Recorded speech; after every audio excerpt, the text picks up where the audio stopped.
കൂടി ഉള്ളതെന്ന് വെച്ച് കഴിഞ്ഞാല് നമുക്ക് അടുത്തൊരു ടീമിനോടും കിട്ടിയിട്ടുണ്ട്. അപ്പൊ നമുക്ക് അവരോട് കുറിച്ച് നമുക്ക് ചോദിക്കാം എന്തൊക്കെയാണ് നമുക്ക് ഉത്സവത്തെ കുറിച്ച്.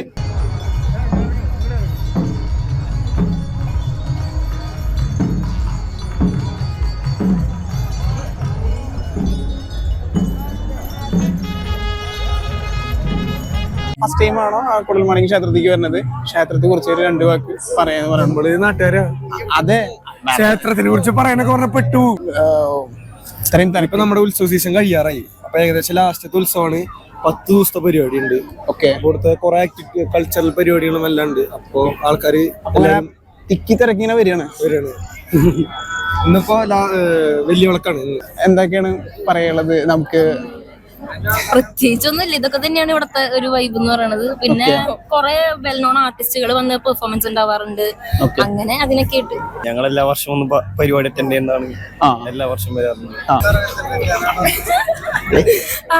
ഇനി 2 ദിവസം കൂടെ ഉള്ളൂ, പള്ളിവേട്ടയും ആറാട്ടും.